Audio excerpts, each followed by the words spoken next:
Olá pessoal, que a paz de Deus esteja com vocês. Estamos aqui de volta com mais um vídeo deste canal. Neste vídeo eu quero falar sobre a repercussão que está tendo da fala do pastor Anderson Silva. O ministro da Justiça, Flávio Dino, pediu à Polícia Federal para que investigasse o pastor Anderson Silva. Por quê? Tudo por conta de uma fala em um podcast, no podcast do próprio canal, do canal do próprio Anderson Silva.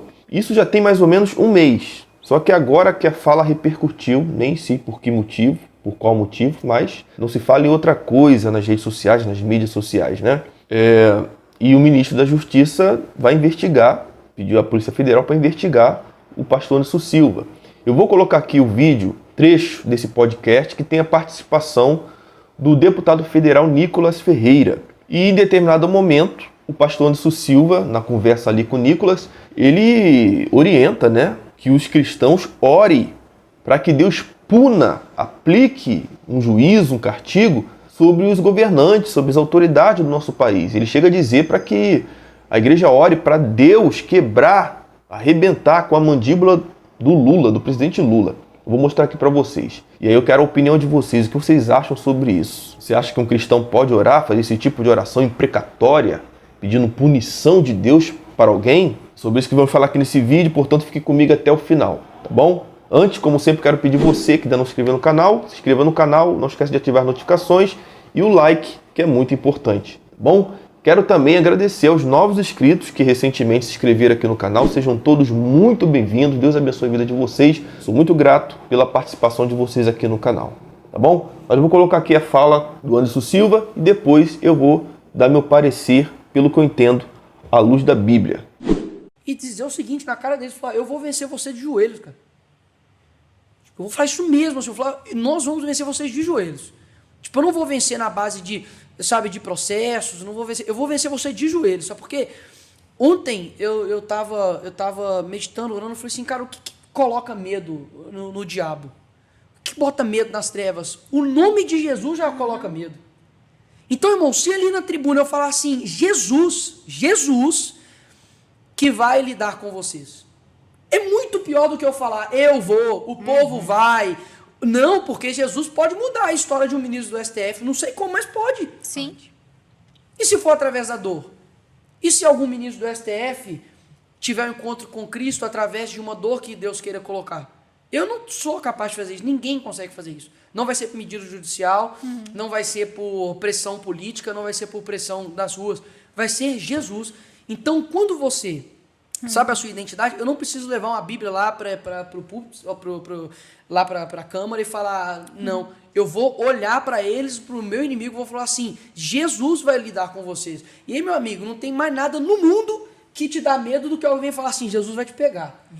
Não é Jesus vai te pegar, cara. Tipo assim, ele te conhece, entendeu? Eu corroboro e incentivo você, porque isso está na história do cristianismo, né?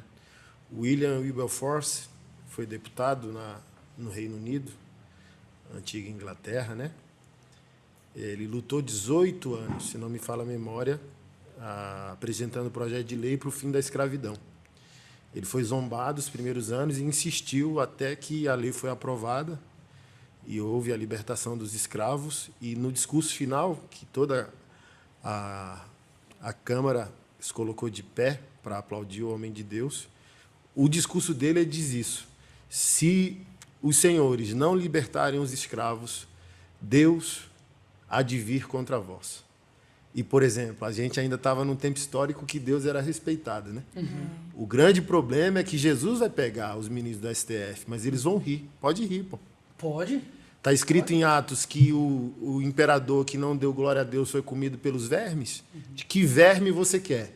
É um verme literal comendo a tua carne?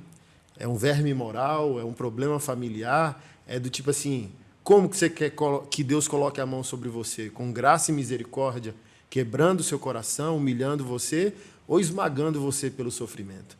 Assim, a gente precisa crer, cara. Você abriu uma janela aqui, sabe? A igreja diz, eu estou orando. Mas talvez a gente não está orando na fé, na intensidade da fé. Do tipo assim, o guerreiro é Deus. Salmos 2 diz que o Senhor está rindo. Rindo por quê? Porque ele é capaz de destruir o imperador da terra. Então, assim, falta esses essas orações imprecatórias dos salmistas. Senhor, mata meus inimigos, quebra os dentes dos meus inimigos. Falta a gente orar assim, Senhor, arrebenta a mandíbula do Lula. Sabe? Tipo, Senhor, prostra enfermos ministros do STF para que eles te conheçam no leito de enfermidade. Sabe? Do tipo assim, parece que a gente não está crendo mais, cara. E a igreja tem poder apostólico. Paulo falou assim, ó, tinha um cara feiticeiro atrás deles enchendo o saco. Aí Paulo falou, fica cego, maldito, por 3 dias. E o cara ficou. E a gente não crê em Mateus 18, liga na terra e eu ligo no céu. Desliga na terra que eu desligo no céu. Então falta a gente botar o terror mesmo pelo poder do nome, cara. O que me despertou nisso foi exatamente Salmos. Eu estava lendo ali via Davi, né? Ali, se não me engano, Salmo 45, que ele fala, né, que os inimigos dele ficavam zombando. Onde está o seu Deus? Né? E tudo. Ele pedia para Deus santo alívio para a alma dele. Mas meu amigo era assim, ó, faz uma mesa para meus amigos, entendeu? Para meus inimigos, entendeu? Um banquete para assim, e acaba com eles, sabe? Vem, bota seu fogo e aniquila. Bom, pessoal, eles citaram muito aqui o rei Davi para fundamentar o discurso de orações imprecatórias, né? Quando você deseja que Deus puna alguém, amaldiçoe, castigue alguém. Vou dizer para vocês, isso é complicado, tá? É muito complicado um cristão se basear em alguns episódios do Antigo Testamento. O contexto onde Davi, o rei Davi, o salmista Davi, fazia esse tipo de oração era um contexto totalmente diferente de um contexto que nós vivemos hoje. Naquela época, Deus aplicava o juízo dele nas outras nações por intermédio da sua nação, a nação de Israel. Israel estava constantemente sobre guerras e confrontos bélicos. Então, era comum que Davi pedisse esse tipo de coisa a Deus, para que abatesse os inimigos, para que ele vencesse as guerras. Então nós não podemos nos basear nesse tipo de oração de Davi. Quer ver uma coisa? Uma vez os discípulos chegaram para Jesus e pediu para que Jesus ensinasse eles a orar. Aí eu pergunto, se eles tinham Davi como exemplo, Moisés, os profetas, que faziam orações, eles tinham modelos de orações, será que eles não sabiam orar? Por que então eles pediram para Jesus orar? Ainda fala mais, nos ensina a orar como João Batista ensinou os seus discípulos. E aí, quando Jesus ensina a oração do Pai Nosso, né, Jesus vai dizer assim, ó, seja feita a tua vontade, ou seja, a vontade do Pai, a vontade de Deus, assim na terra como no céu. Então, esse é o tipo de oração que nós devemos fazer sempre, pedindo sempre a Deus para que a vontade dele seja feita. E quando ele cita, por exemplo, o caso do mágico que Paulo vira para ele e fala, você vai ficar cego porque você está interferindo na pregação do Evangelho. Está aqui registrado aqui em Atos dos Apóstolos. Resumindo aqui a história, né? Mas Saulo, também chamado Paulo, cheio do Espírito Santo, olhando firmemente para ele mais, disse, ó filho do diabo, cheio de todo engano e de toda maldade, inimigo de toda justiça, por que você não deixa de perverter os retos caminhos do Senhor? E eis que agora a mão do Senhor está contra você, e você ficará cego, não vendo o sol por algum tempo. No mesmo instante caiu sobre ele uma névoa e escuridão, e andando em círculos procurava quem o guiasse pela mão. Ou seja, um camarada, um feiticeiro ali, um mago, um mágico, que estava interferindo na pregação do apóstolo Paulo. E Paulo declara para ele que o que ia acontecer com ele ia ficar cego. E a Bíblia diz claramente que o procônsul, vendo o que havia acontecido, creu maravilhado com a doutrina do Senhor. Ou seja, aquele milagre, aquela obra de Deus fez com que o procônsul cresce em Deus, cresce no Senhor Jesus. Tinha todo um propósito. E outra, não foi Paulo que orou, Senhor, faça com que esse camarada fique cego para que eu continue pregando o teu evangelho. Não, Paulo não orou. Paulo apenas declarou o que o Espírito de Deus ia fazer por intermédio dele. Provavelmente, Paulo, como nós lemos aqui, cheio do Espírito Santo, o Espírito Santo comunicou para Paulo o que ele ia fazer ali. Não era a vontade de Paulo, Paulo não estava orando a Deus para que Deus punisse aquele mágico, para que ele continuasse pregando. Não, ele só declarou, comunicou a ele o que Deus ia fazer. Da mesma forma, quando ele citou o rei Herodes, que foi comido de bicho, não tinha um crente lá, um cristão orando, Senhor, ele não te adora, ele é soberbo, ele é vaidoso, então faça com que ele seja comido de bicho. Não tinha um crente orando. Deus simplesmente aplicou o juízo dele a um rei ímpio. E o que Deus pode fazer hoje? Claro que Deus pode fazer castigar, Deus pode punir, aplicar a justiça dele. Eu não estou dizendo que Deus não pode fazer isso. Agora, um cristão pedir para que Deus haja dessa maneira, matando alguém, que tem crente que ora para Deus matar, para Deus botar no leito, Deus botar doença, eu acho que não é conveniente para um cristão. Olhando para o que Jesus ensinou e os apóstolos, eu não aprendo isso, esse tipo de oração. Muito pelo contrário, a Bíblia manda nós respeitarmos as autoridades. Está lá em Romanos capítulo 13. Paulo, escrevendo a Timóteo, fala que nós devemos orar por todos os que estão em eminência, todos os governantes, para que tenhamos uma vida quieta e sossegada. E olha que no tempo em que Paulo ensinou isso, era tempo de imperadores, não era um país democrático não. Era ditadura, era autoritarismo por parte dos governantes. Tiago vai dizer que nós oramos, não recebemos porque pedimos mal, porque estamos pensando nos nossos desejos. Olha que interessante esse texto aqui, de Mateus 5,20. Porque eu afirmo que, se a justiça de vocês não exceder em muito a dos escribas e fariseus, jamais entrarão no reino dos céus. Os líderes religiosos da época de Jesus ensinavam as pessoas, os judeus, que eles deveriam amar apenas os amigos e odiar os inimigos.